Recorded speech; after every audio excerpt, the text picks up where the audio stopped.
राधे राधे, जय हिंद। आज हम द्रव्य के बाद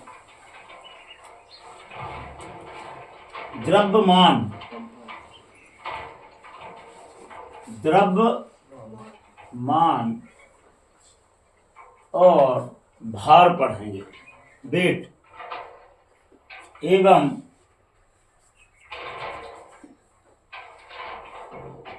भार, वेट। द्रव्य पदार्थ और मान आने वैल्यू, मात्रा।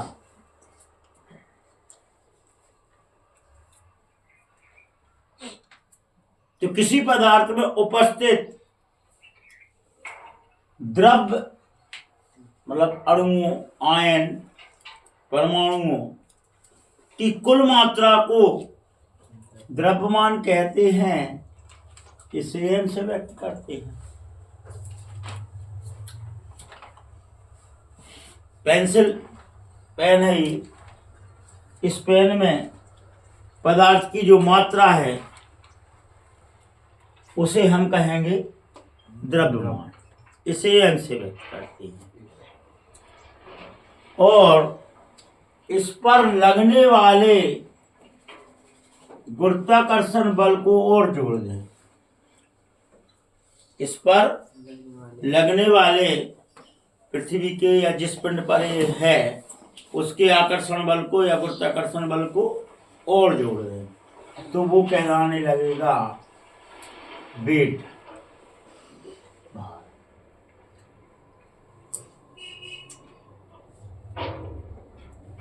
पदार्थ की मात्रा नीचे जाने पर, ऊपर जाने पर, दाएं जाने पर, बाएं जाने पर, कहीं भी जाने पर परिवर्तित नहीं होती।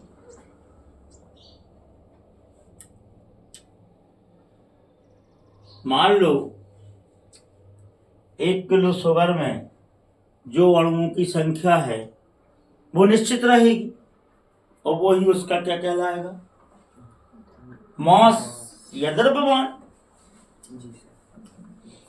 अब उसे चाहे आप 12 में रखें या दिल्ली में लेके जाएं, मात्रा तो जो उसमें 1 लाख मालिक्यूल्स हैं तो वो तो 1 लाख रहेंगे। पृथ्वी के पास रखें या पृथ्वी के दूर ले जाएं,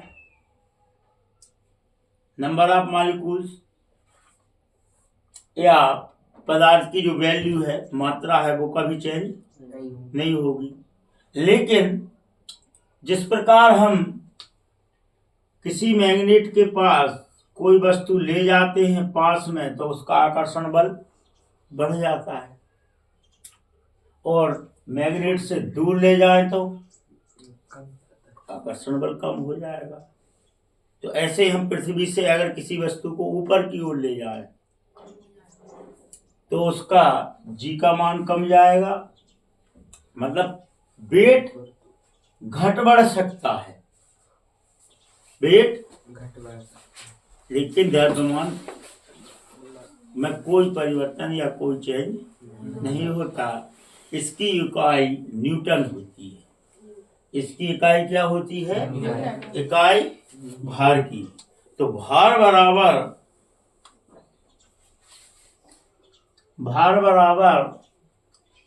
m गुणित g बराबर W। ये आपका मान निकल आएगा और इस इकाई को बोलते हैं n न्यूटन यूनिट। अगला कॉन्सेप्ट है आयतन।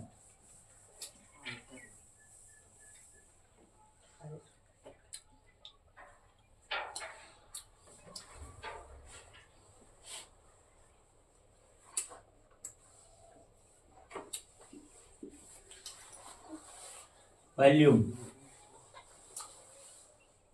क्या है? पहला पढ़ा हमने मास,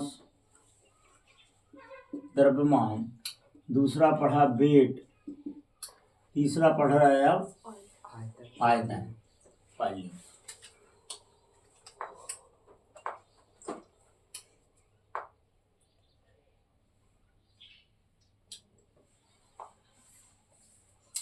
कोई भी द्रव्य या कोई भी पदार्थ जो जितनी जगह घेरता है वो भी त्रिविमीय डायमेंशियल,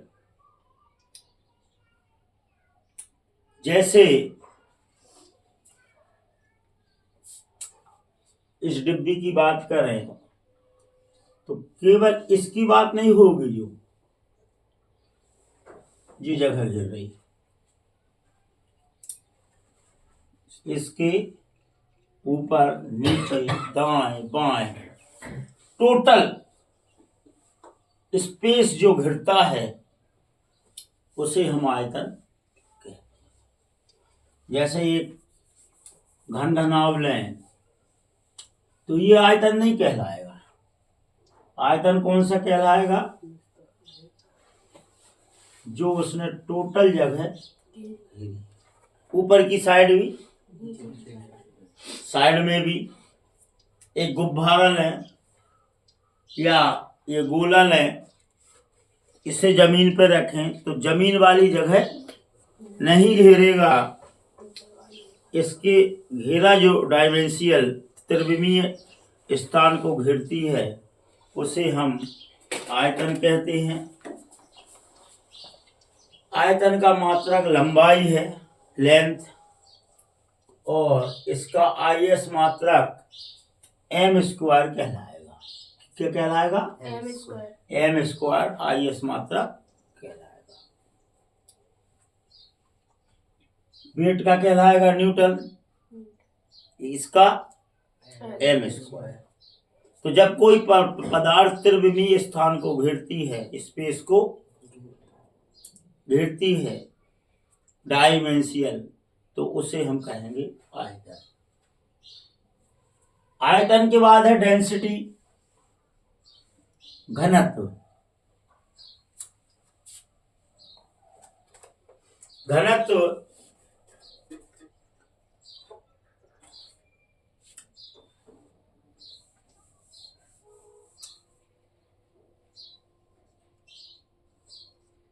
घनत्व डेंसिटी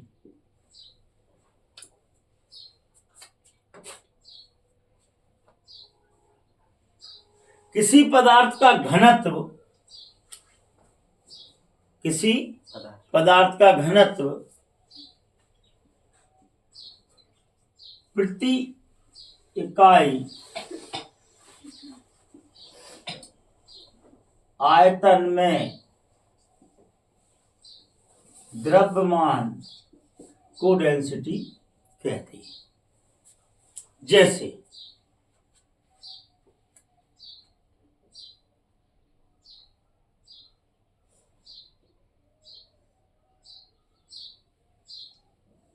ये दो स्थान लिए हमने, दो पात्र लिए,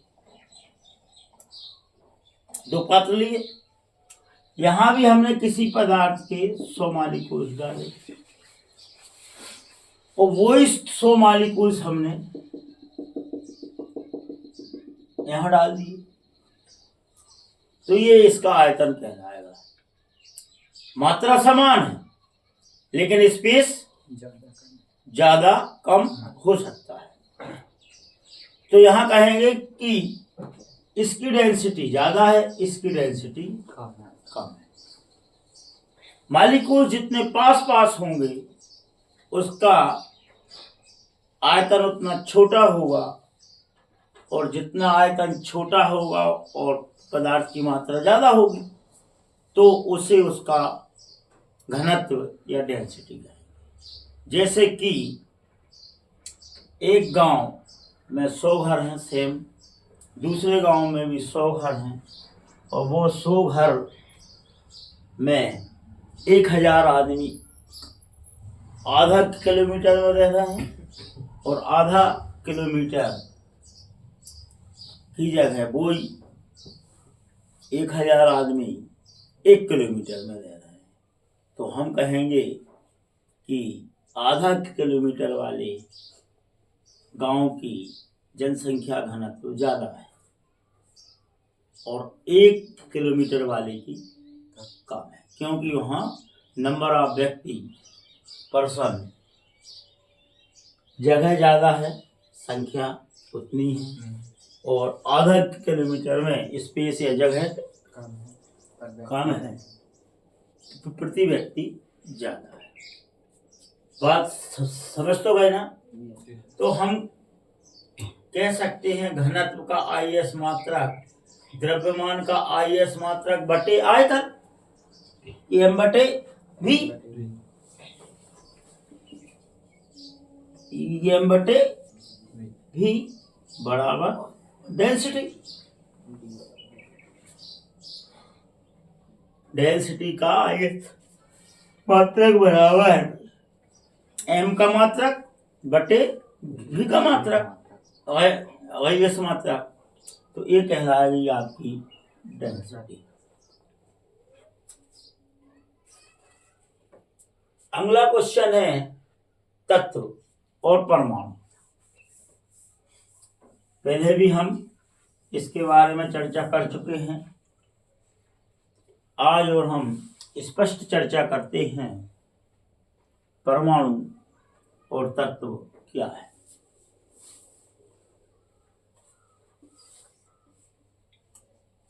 तत्व,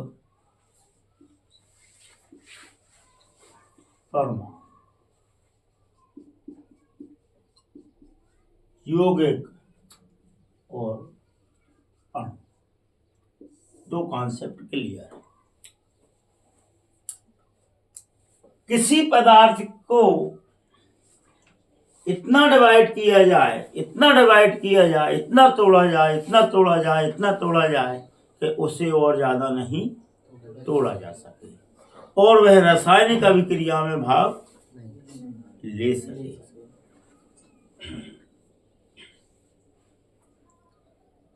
उस एक पार्टिकल्स को बोलेंगे परमाणु। और एक ही प्रकार के परमाणु जब एक जगह एकत्रित हो जाएं, एक ही प्रकार के परमाणु एक जगह एकत्रित हो जाएं, तो वो कहलाएगा एलिमेंट या तत्व।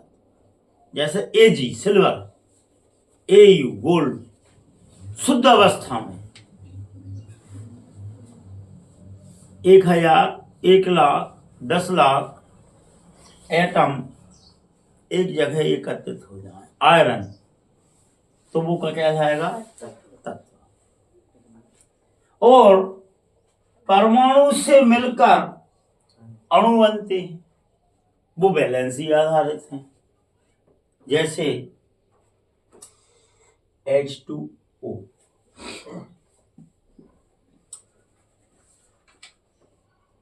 NaCl, H2Cl2, ये कहलाएंगे अणु, मॉलिक्यूल्स। और जब एक ही प्रकार के या अलग अलग प्रकार के यौगिक एक ही प्रकार के या अलग अलग प्रकार के मॉलिक्यूल्स एक जगह एकत्रित हो जाएं, तो वो कहलाएंगे यौगिक या कंपाउंड।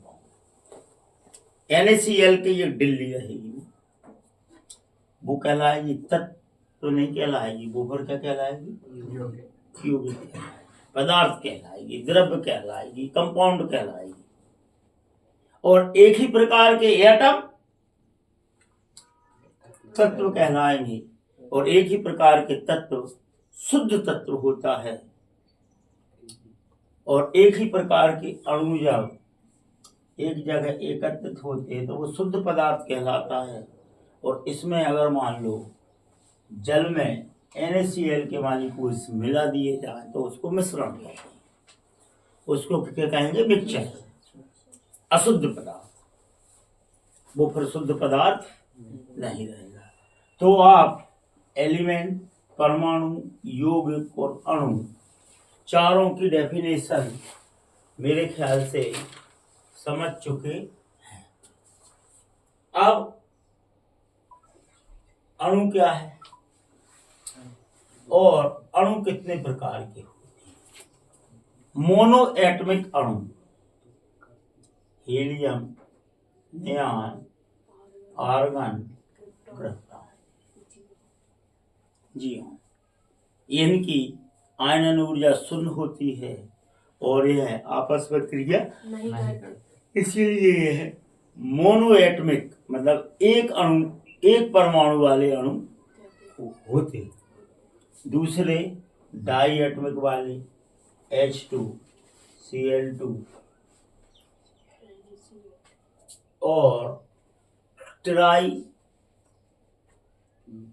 O2 लगा दो, O3P3, ठीक, P4 और P5N2 डाई। और अलग अलग प्रकार के एटम वाले अणु HCl, NaCl, calcium hydroxide, NaOH आदि।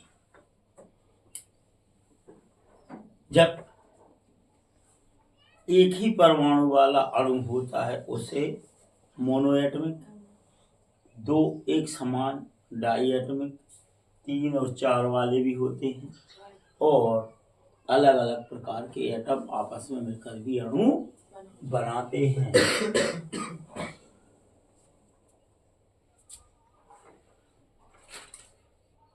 तो तत्व, परमाणु, अणु और कंपाउंड आपको समझ में आ गया।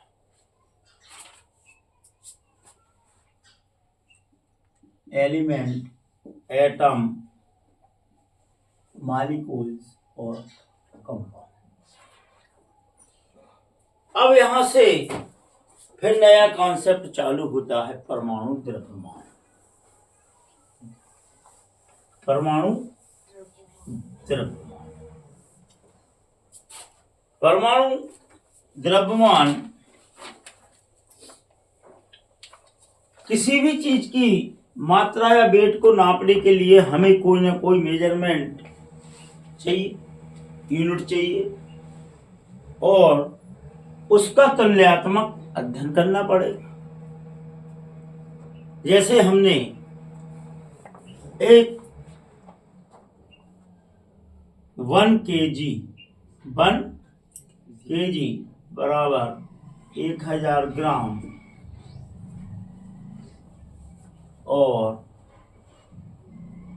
100 ग्राम और 50 ग्राम। इसके लिए एक हमने मापन के लिए इंस्ट्रूमेंट लिया, आयरन, लोहा। अब लोहे में 1000 ग्राम इकट्ठे कर दो मॉलिक्यूल,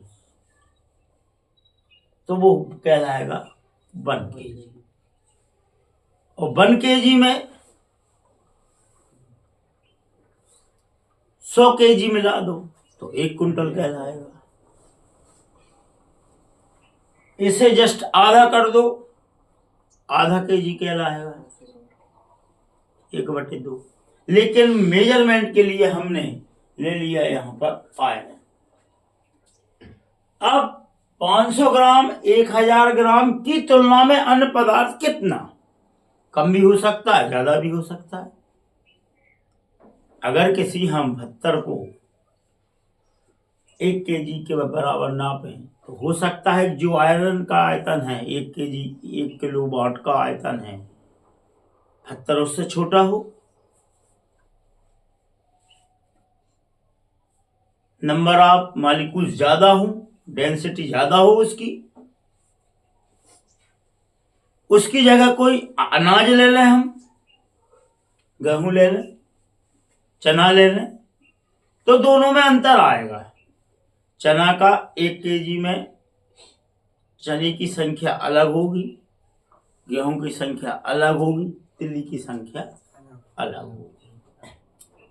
तो इसीलिए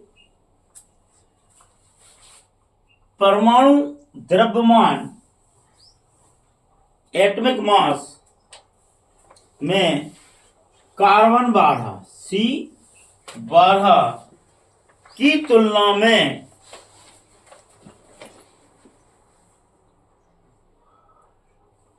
AMU मानकर किसी तत्व की परमाणु का तुल्यात्मक द्रव्यमान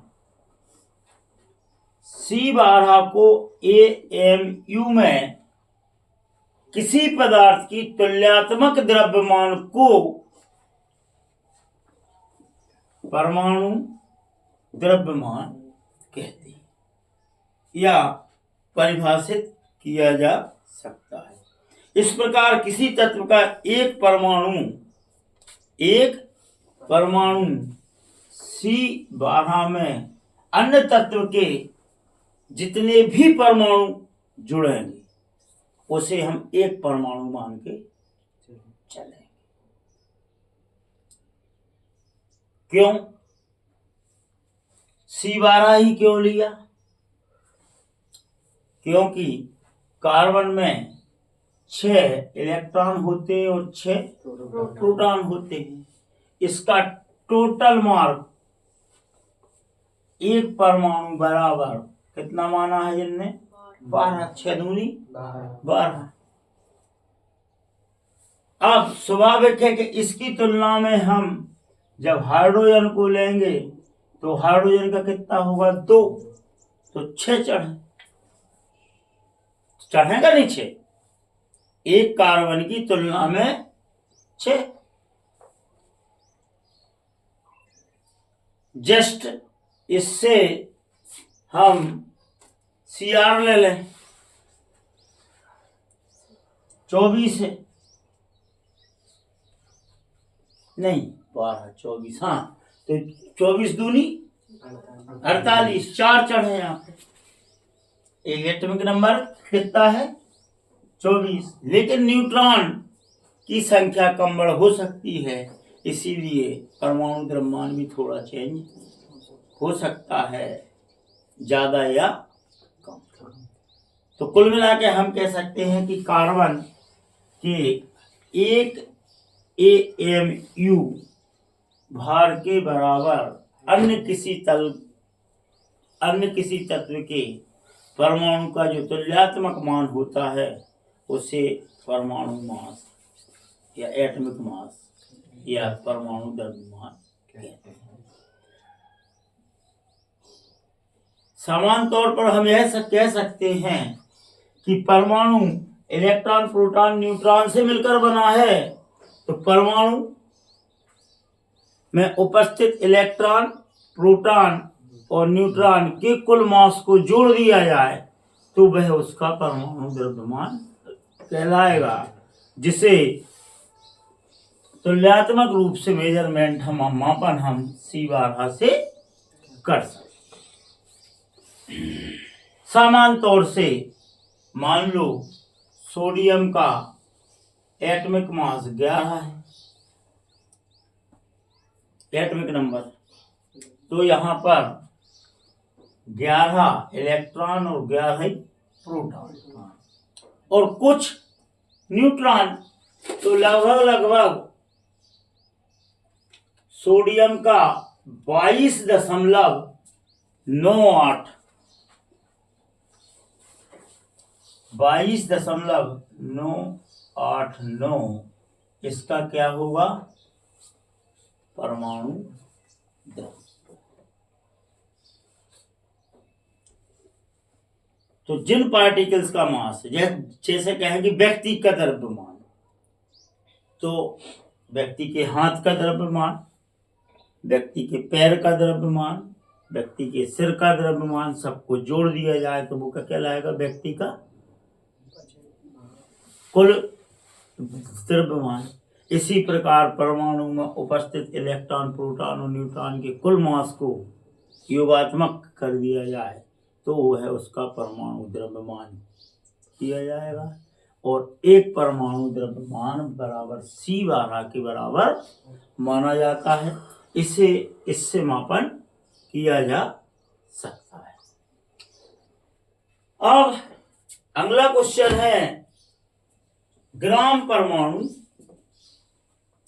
ये आपका था एटॉमिक मास, अब है gram atomic mass. Gram atomic mass. तो जब किसी एलिमेंट या जब किसी तत्व के 1 ग्राम में, कितने में, 1 ग्राम में उपस्थित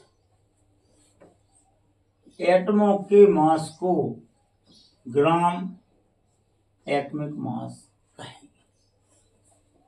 अभी तक हमने C12 से तुल्यात्मक मेजरमेंट किया तो वो कहलाता था एटॉमिक मास।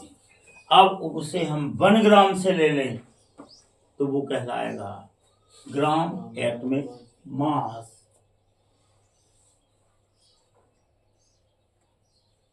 जैसे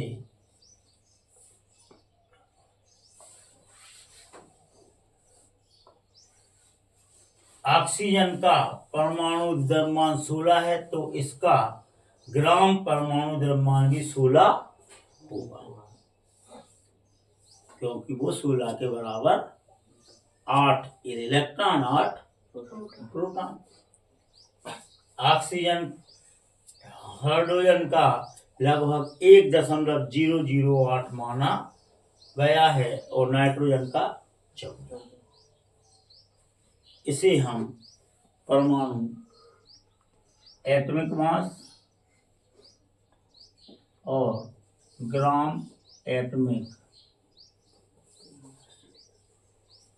मास कहते हैं। आज के लिए इतना ही काफी है।